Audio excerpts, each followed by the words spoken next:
नमस्कार दोस्तों, मैं हूं धीरज और स्वागत करता हूं आपका द फ्लुएंट ज्ञान के इस यूट्यूब चैनल में। आज है 27 सितंबर और आज है विद्यालय का अंतिम दिन। मतलब आज के बाद जो है दशहरे की छुट्टी हो जाएगी क्योंकि कल तो संडे ही है। तो आज जो है आज का जो चेतना सत्र सामग्री हम लोगों के पास है राज्य शिक्षा शोध एवं प्रशिक्षण संस्थान बिहार के द्वारा, उसमें सबसे पहले बात करते हैं आज के दिन की। आज जो है विट्ठल दास झवेर भाई पटेल का जन्मदिन है। अब ये कौन थे भाई? तो ये हैं सरदार वल्लभ भाई पटेल के बड़े भाई।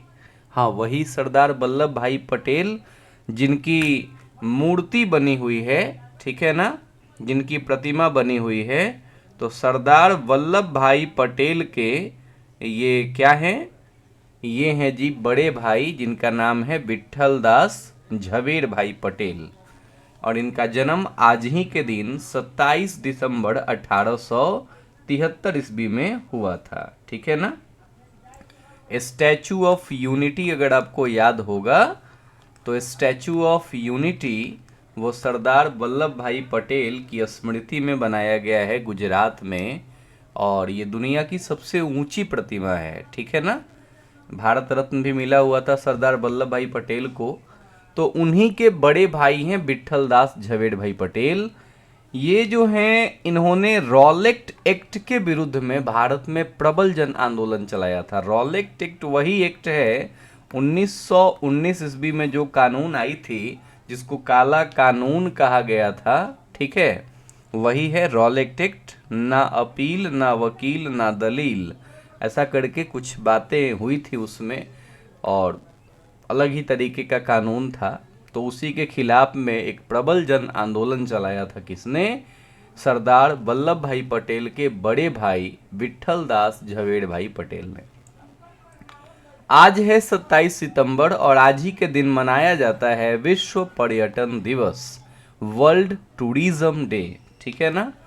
तो ये जो है विश्व में पर्यटन को बढ़ावा देने के लिए 1980 ईस्वी से संयुक्त राष्ट्र महासभा ने विश्व पर्यटन दिवस आयोजित करने की शुरुआत 27 सितंबर को की थी, ठीक है। विश्व पर्यटन दिवस को मनाने का मुख्य उद्देश्य क्या है? पर्यटन और उसके सामाजिक, सांस्कृतिक, राजनीतिक व आर्थिक मूल्यों के प्रति विश्व समुदाय को जागरूक करना। तो वर्ल्ड टूरिज्म डे आज ही के दिन मनाया जाता है, याद रखिएगा। इसके अलावा मिहिर सेन, ये कौन है? मिहिर सेन एक तैराक थे, भारत के लंबी दूरी के प्रसिद्ध तैराक थे। इनका जन्म आज ही के दिन 27 सितंबर 1958 ईस्वी को हुआ था। और याद रखिएगा, इंग्लिश चैनल इन्होंने तैर कर पार कर लिया था, ठीक है ना। और इस प्रकार वो इंग्लिश चैनल पार करने वाले प्रथम भारतीय ही नहीं, प्रथम एशियाई भी बन गए। कहने का मतलब भारत में मिहिर सेन से पहले किसी ने इंग्लिश चैनल तैर करके पार नहीं किया था। और भारत तो छोड़िए, पूरे एशिया में इनसे पहले जो है किसी ने इंग्लिश चैनल पार नहीं किया था। तो इंग्लिश चैनल पार करने वाले ये पहले एशियाई थे, पहले भारतीय थे, जो भी आप कह लें, दोनों बातें सही हैं। इनका जन्म आज ही के दिन 27 सितंबर को हुआ था। आज का विचार है कि सही शिक्षा से ही समाज में बेहतर व्यवस्था का निर्माण किया जा सकता है। अगर शिक्षा नहीं हो तो जाहिर सी बात है समाज का जो व्यवस्था है वो गड़बड़ हो जाएगा, वो ठीक ठाक से काम नहीं करेगा। इसलिए समाज को बेहतर बनाने के लिए शिक्षा बहुत ज़्यादा जरूरी है। सुनील गावस्कर जो एक भारतीय क्रिकेटर रह चुके हैं, उन्होंने कहा था कि कठिन परिस्थितियों में भी सकारात्मक बने रहना और अपनी क्षमताओं पर भरोसा रखना ये सबसे ज़्यादा महत्वपूर्ण है। जिंदगी है, जिंदगी में परेशानियां आती हैं, कठिनाइयां आती हैं, लेकिन उन कठिन परिस्थितियों में भी अगर कोई पॉजिटिव बना रहे, ठीक है, और अपनी जो क्षमताएं हैं उस पर भरोसा रखे, ये बहुत इम्पोर्टेंट बात है, ठीक है ना। चलिए आज बात करते हैं आज के जनरल नॉलेज की। हमारे शरीर का कौन सा अंग है जिसको ब्लड बैंक कहा जाता है? ठीक है। हमारे शरीर का कौन सा अंग है जिसको ब्लड बैंक कहा जाता है? तो उसका नाम है जी स्प्लीन, अंग्रेजी होती है और हिंदी में बोलते हैं पलीहा या फिर तिल्ली। तो ये हमारे शरीर का क्या है? ब्लड बैंक है। याद रखिएगा, हमारे शरीर का ब्लड बैंक क्या है? स्प्लीन है। और ये स्प्लीन बहुत सारे कामों को करता है। ये आरबीसी जो पुरानी हो गई हैं, जो खराब हो गई हैं, उनको मारने का भी काम करता है। ठीक है।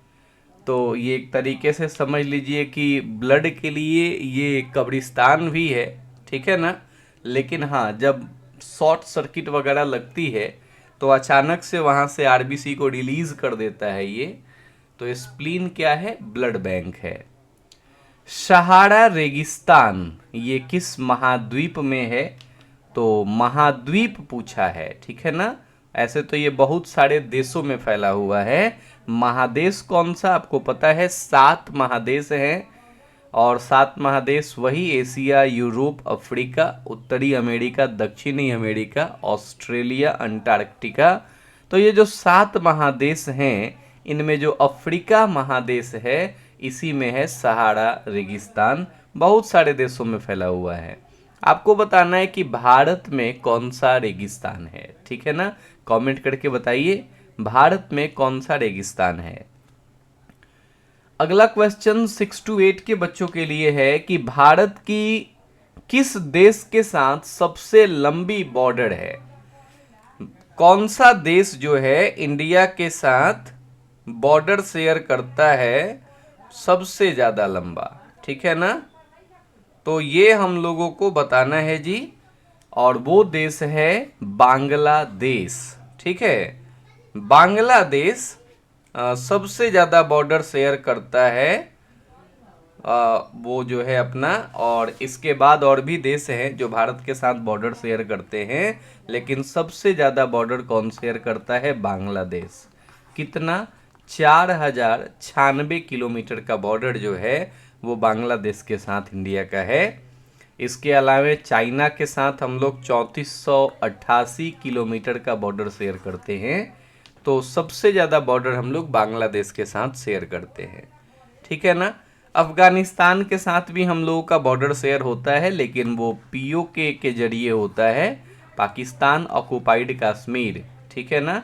उसके जरिए बॉर्डर शेयर करते हम लोग अफगानिस्तान के साथ 106 किलोमीटर का। ठीक है। भारत की पहली नदी घाटी परियोजना कौन सी है?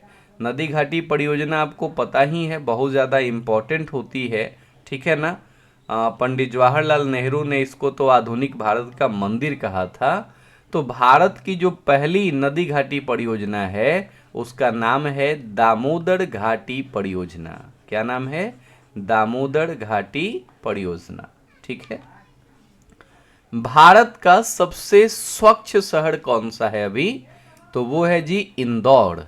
इंदौर भारत का सबसे स्वच्छ शहर है। जो कहाँ है? इंदौर, मध्य प्रदेश में है। चलिए बात करते हैं रीजनिंग की, तर्क ज्ञान की। घड़ी, समय तो अखबार क्या होगा? तो घड़ी से समय पता चलता है और अखबार से समाचार पता चलता है जी। तो सही जवाब है यहाँ पे अपने पास समाचार।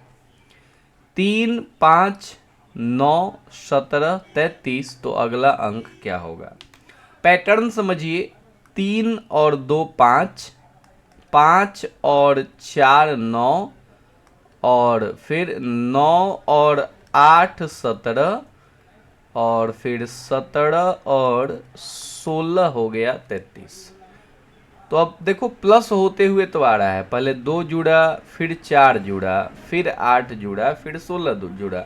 मतलब 2 दूना 4 जुड़ा, 4 दूना 8 जुड़ा, 8 दूना 16। तो फिर तो डबल होके जुड़ रहा है। मतलब अब 32 यहाँ जुड़ेगा। अगर आप इसमें 32 जोड़ दोगे तो 33 और 32 कितने हो जाएंगे? 65। मतलब सही जवाब इसका होगा 65। ए बी की बहन है। ठीक है ना। ए जो है, ये कोई ए है और ये बी है, और ये दोनों क्या हैं? भाई बहन हैं। ठीक है ना। बहन है, ये बहन है। ठीक है। और बी सी का भाई है, मतलब ये कोई सी है, ये इसका भाई है। तो अगर आप ध्यान से देखेंगे तो फिर तो तीनों ही भाई बहन हो गए ना। तो कह रहा है कि सी का ए से क्या रिलेशन है, तो ये तो भाई बहन वाली ही रिलेशन हो गई ना। तो फिर ए क्या होगी, बहन ही तो होगी। तो ए क्या हो गई, बहन हो गई। 1 से 100 तक की गिनती में कितनी बार 9 आता है ये बताना है हम लोगों को। तो 9 गिनती आप गिन लेना जी। एक तो 9 आता है, 1 2 3 4 5 6 7 8, तो एक 9 यहाँ आ गया। फिर 11 12 गिनोगे तो फिर एक 19 में आएगा। फिर ऐसे ही एक 29 में आएगा, 39 में आएगा, 49 में आएगा, 59 में आएगा, 69 में आएगा, 79 में आएगा, 89 में आएगा और 99 में। 2 4 6 8 10 बार तो ऐसे आ गया। और इसके अलावे 90 91 92 93 94 95 96 97 98 और 99। 2 4 6 8 और 10, मतलब टोटल जो है अगर आप 1 से 100 तक की गिनती गिनोगे तो कितने बार आएगा ये आपका टोटल आएगा 20 बार। ठीक है जी। 10 बार आपका इकाई के स्थान पे आ रहा है और 10 बार दहाई के स्थान पे आ रहा है। ठीक है ना, बात क्लियर है। तो इस तरीके से 20 बार आएगा।